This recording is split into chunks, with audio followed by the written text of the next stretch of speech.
and welcome to the Seven Figure Entrepreneur Podcast, where we empower authors with tools, resources, and inspiration to build prosperous book brands. OMG, guys. Today we have Shelby Lee on as a guest. Now, Shelby is a mental health author and book marketing strategist who has been writing on the internet for 7+ years. She has amassed a following of more than 500,000. That is like, wow, because I got a strong 12 followers on TikTok. She is the author of the best-selling book, Changing with the Tides.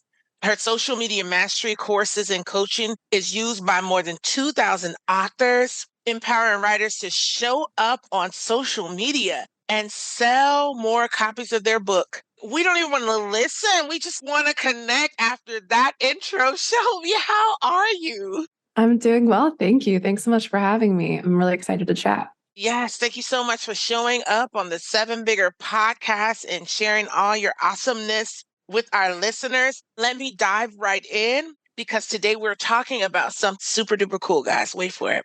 We're going to be talking about how to go from being overwhelmed to being empowered when it comes to social media as an author. Here is my first question. For many authors, the world of social media can be overwhelming. What are some key platforms and strategies that authors should consider to effectively connect with their audience without feeling lost in all of the digital noise? Yeah, that's a great question. So especially starting out on social media, it can be very overwhelming. You're seeing a lot of different things. The algorithms don't know you yet. So they're giving you a ton of different things, not book related, not author related. So it can definitely be very, very overwhelming to start. So my best strategy in the very beginning is making your account and then spending time actually researching, looking up your genre that you write in, looking up other authors that you might already know that are on social media, taking a look at their content. Whenever you search for your genre, you'll also find a lot of readers who are talking about those types of books. And readers are bread and butter for research. They're telling us exactly what they want to see. So taking a look at their content can also help you be a little less overwhelmed because they're telling you, like, this is the content that I like. I'm using the hashtags that you should be using. I'm talking about the certain tropes and themes and aspects of these books that I really enjoy. So you can take that and use that for your own content as you research more and more. So that's like my top thing whenever you first start on social media. You don't have to start posting right away. You don't need to go viral in a minute. It takes time. So starting off with a little bit of research to get started will help you feel a lot less overwhelmed whenever you do jump in and start posting. That was so good because it's almost like you talked more about a meaningful body of work that could lead to a viral experience. Someone who comes to my mind who had that experience was Tabitha Brown. I'm not sure if you follow her, but whoa, she's just massive. She used to drive Uber and she's a vegan. So she found it to be her hobby to go around and really give feedback on vegan food because she's driving all around and she tried all these different vegan spots. And once before she ate at, I believe it was Costco, and she just gave this really exciting, engaging post on the sandwich that she had eaten, and it went viral. Long story short, she ended up getting a contract to be a promoter with Costco. She's now a best-selling author. She's won all kinds of big-time awards, and it started with her being consistent. If you were a follower from the beginning, you'd know she had a small following, and she was consistent. She showed up. She built up to this viral moment that she was ready to seize when it came. So thank you for bringing out that point. Guys, let's move along to our next question. Authenticity is often emphasized in social media, but how can authors strike a balance between showcasing their writing journey and maintaining a personal touch? With that said, what tips do you have for cultivating a genuine online presence that resonates with readers? Great question. Yeah, it's super important to be authentic. And whenever you're first starting off sharing things, seem like I don't want to share all of my personal life. This is my life. I'm an author. I just want people to read my book. I don't need to share things about me. But sharing things about you and being authentic, being yourself can really help readers connect with you beyond your book. That's how people are building strong author brands that keep readers loyal over a long period of time. So really think about what you're passionate about outside of writing, but also think about the things that you've incorporated in your books. Like if you're really passionate about strong female characters or racial equity and you've incorporated those things in your book, talk about that outside of just promoting your book too. There are so many ways that we can incorporate our passions, our hobbies. Think about things that might connect with your readers. Like if someone likes horror books, can you also talk about other thrilling adventures that you've had in your life that horror readers might connect with, just for a random example? So kind of think about, okay, what would my readers be interested in? How can I tie in what I'm actually passionate about? And that way it's a lot easier to come up with content when you're not just constantly promoting your book, but there's other fun things about your life, about your hobbies that you could incorporate as well. As you were speaking, I started to also think about when it comes to building up an interest in what you're going to be offering in your book. What tips would you share with our listeners for a person that's in the process of writing, but recognize that they need to build up that appetite for readers to become interested in what they're going to be sharing? Yeah, great question. That is a great time to start bringing readers into your world who are already reading your genre of book. So, doing roundups of your favorite books in that genre, tagging those authors, engaging with other authors or other readers who are already talking about similar books to yours. So that involves a little bit of research on comparable titles, looking on Amazon, searching for popular books in your genre at the moment, and doing some research that way. But yeah, I always highly recommend that authors get started in the writing phase of warming up their audience to the fact that they're writing a book. So if you don't have an author page yet on social media, make one. Start engaging with those readers, start talking about your book, talk about other books in your genre to get people coming to you. Hey, this person is talking about these books in this genre that I love, and they're also writing a book. So now I'm going to follow along on their journey. And you can slowly start revealing things about your book over time, doing that title reveal, the cover reveal, the release date. There's lots of different ways you can really build up hype as you're writing it, which really helps you to have an audience when it's time for the actual launch.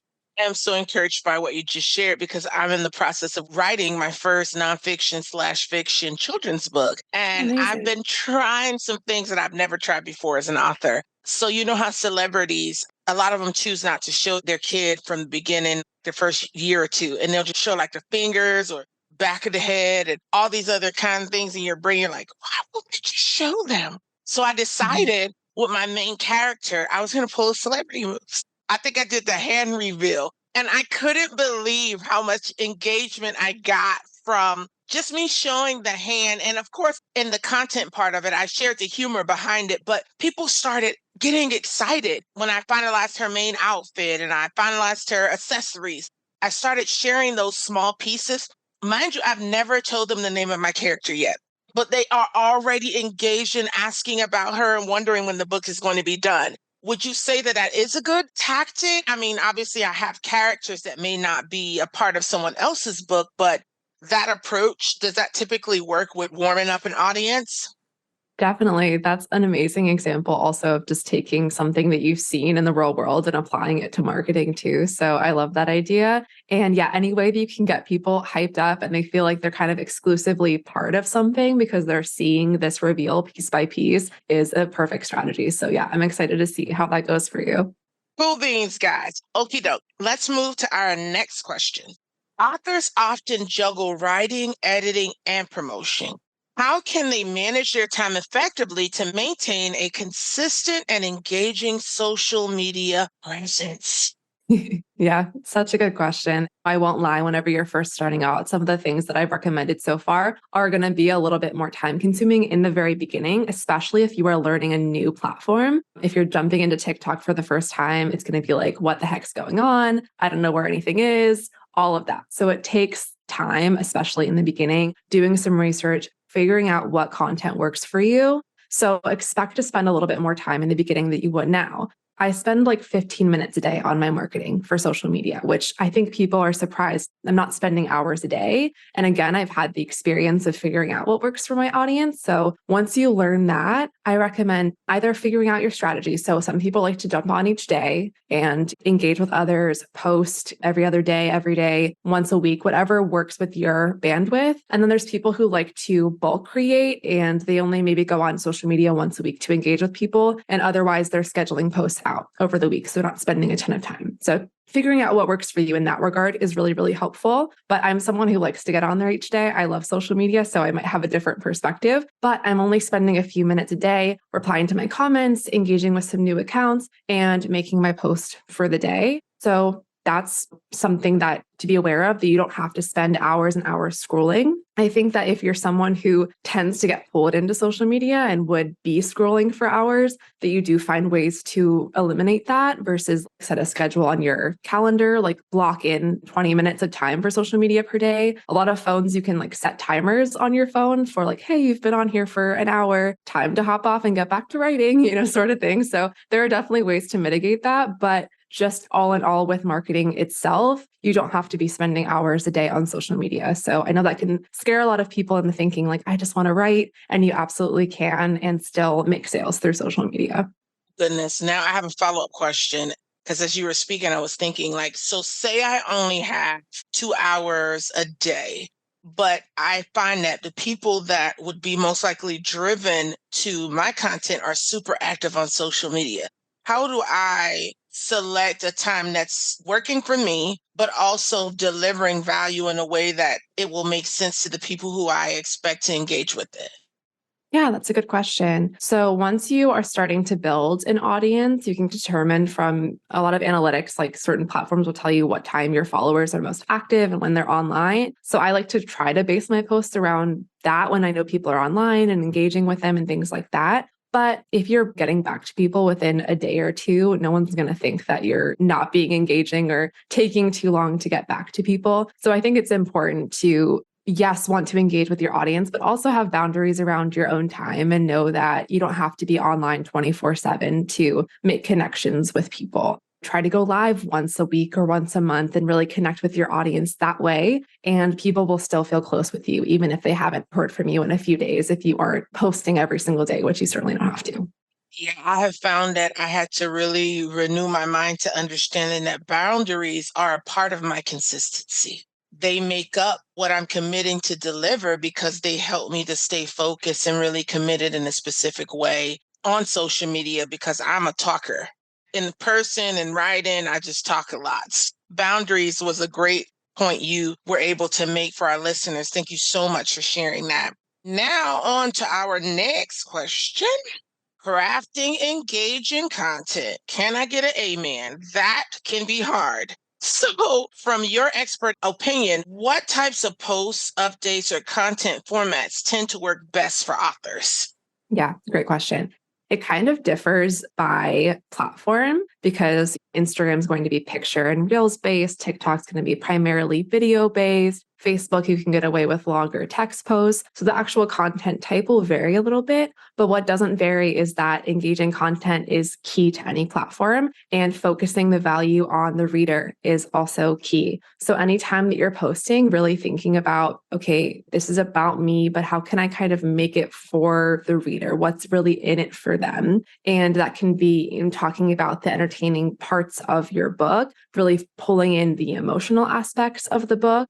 And also storytelling. We as writers are great storytellers. So being able to tell stories about you as well and how that can benefit the reader. I like to think of it as showing the reader why I'm the right author for them. So any stories that I can connect the topics of my book to personal stories about me that might resonate with my readers is going to be something that really engages them. But really just thinking about the emotions, the stories, the plot twists, the learnings of your book, if it's nonfiction, all of that is going to be valuable to the reader and really get them engaged as well.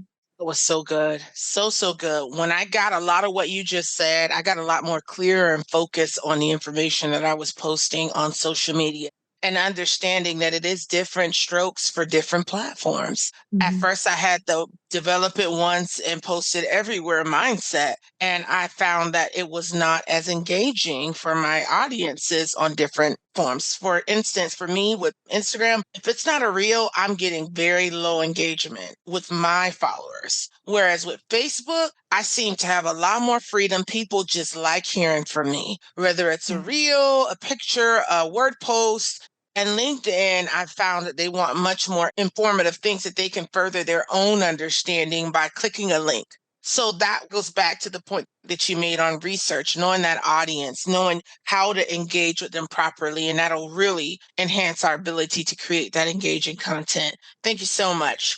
Oh, now I got to get to this big mamma jamma right here.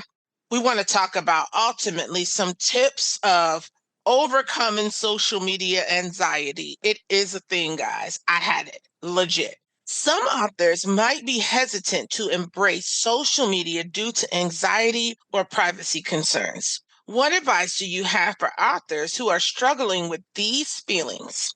Yeah, I love this question and I love talking about this. So, plot twist, I actually started off on social media completely anonymously because of my anxiety around social media. So, I was in college and I made my first author page, but it was like no name, no face, completely anonymous. Every post I made, anonymous. And I did that for over a year before I actually started talking about myself. I had serious social anxiety. I still have anxiety, but it's amazing my progress from going from anonymous to 500,000 followers and talking pretty prominently and often about myself. So it's something that can be overcome. But I think that just taking the smallest steps to working toward that anxiety, create your author page. I have worked with authors now who just made their first post. They were worried about talking about themselves personally. They maybe wanted to go with a pen name, which is completely understandable and fine too. I think it's really beneficial to work toward overcoming it and knowing that you don't have to be doing live streams to thousands of people tomorrow, but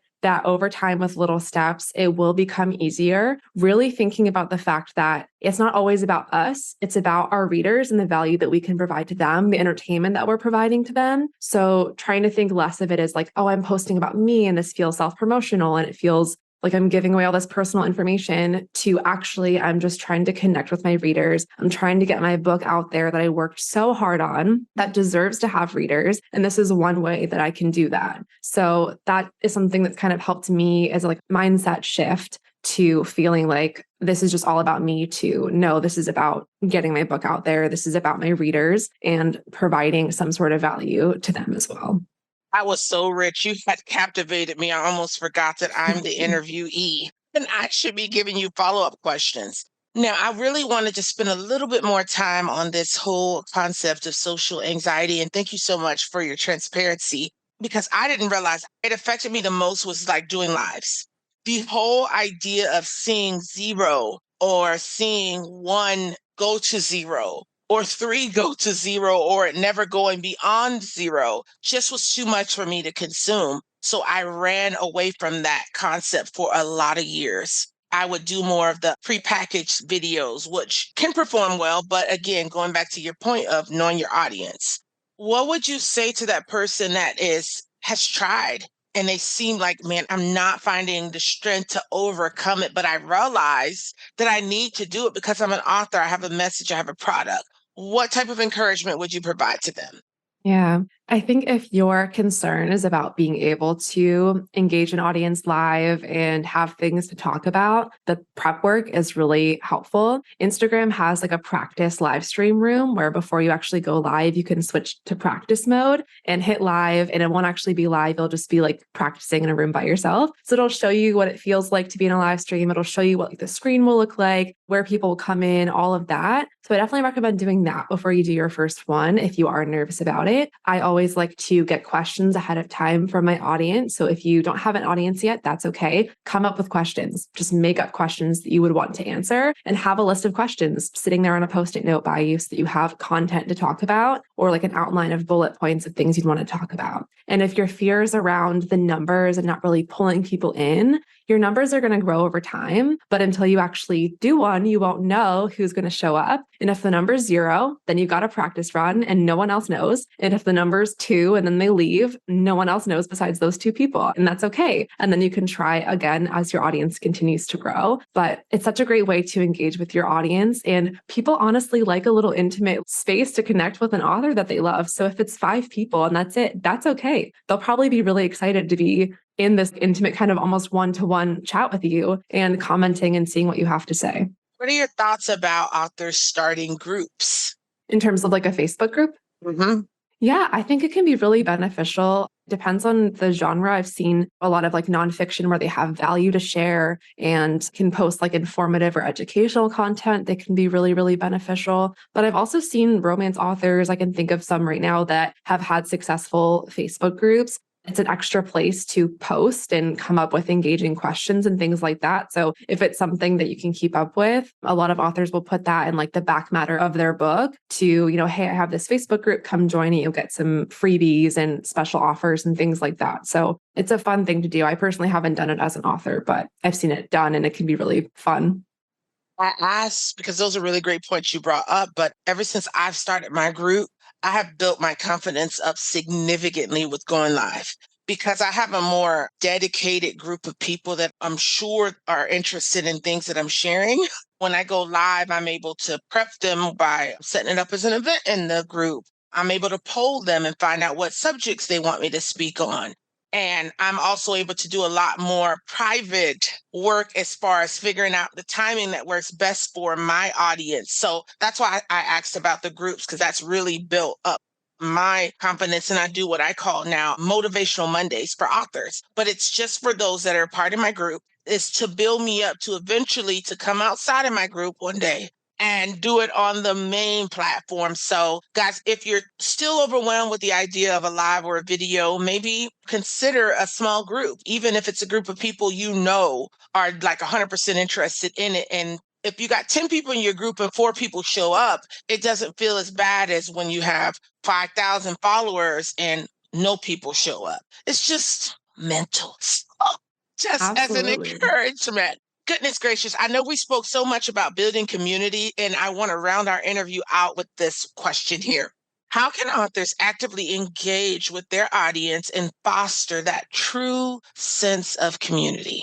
Yep, great question. So there's so many different ways that we can engage with our audience on social media. The basics would be asking your followers questions. You can do that in a post itself or in the caption. Instagram stories are one of my favorite ways to engage with people because they have quizzes, they have polls, they have so many different ways to actually just directly engage with people. And people can also reply to you in your direct messages as well. Responding to as many comments as you can. There are definitely posts where I get a lot of comments and I can't spend the time on that. But especially as you are growing your audience, getting people engaged by sharing that you care, that you will respond, can go a long way with those people continuing to engage with your content. I also like to get my community really involved. I've seen authors get their community involved in like decision making around their book, like which of these titles do you prefer, or which color should my cover be? Things like that can be really interesting in getting your readers engaged. Hosting contests, even if there's not really like a big prize to it, to get your audience engaged. My audience is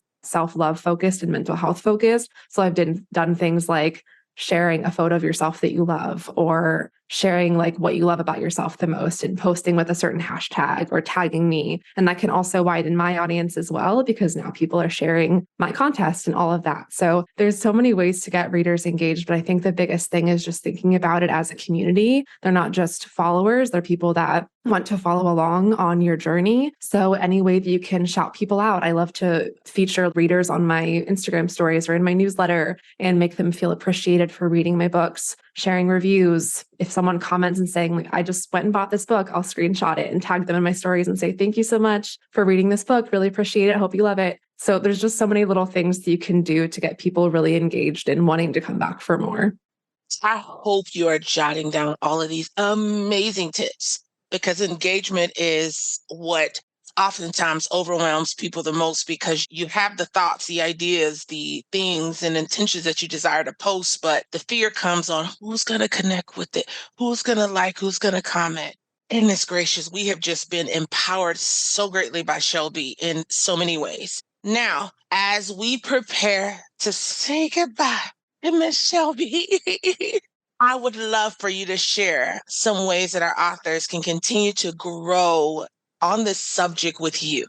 Thank you. Appreciate that. And great questions. Great time chatting with you. So thanks so much for having me. I think the best place to point your listeners is to my YouTube channel, Marketing by Shelby. I am sharing videos there every single week on social media marketing for authors. So I'd love to have people subscribe there, and you'll be able to find further links and things to my offers from there as well. So yeah, thank you so much. Alrighty, guys. I know you have been impacted. We promised to help you go from overwhelmed to empowered in the area of social media, and I believe we delivered. I will give the final words to Shelby. If there's anything you'd like to just leave as lasting words, encouragement, or thoughts for authors to consider on the topic of social media. Thank you. I think we talked about this in the beginning, how important consistency is. And I truly believe that is the key to social media. You have to have good content, you have to engage your readers, but consistency and not giving up, it can take some time to build up, but it's so worth it long term to have an audience who is loyal, who is ready to buy every book you put out. So don't wait another second to get started. Make your author page. Take some time so you don't feel super overwhelmed, but know that it'll be worth it in the future. All righty, guys, let's do this. We're no longer going to be overwhelmed because we've been empowered. All righty, guys. Amen and amen. Okay, guys, now it's time to implement. It's time to execute, and it's time to prosper. Until next time.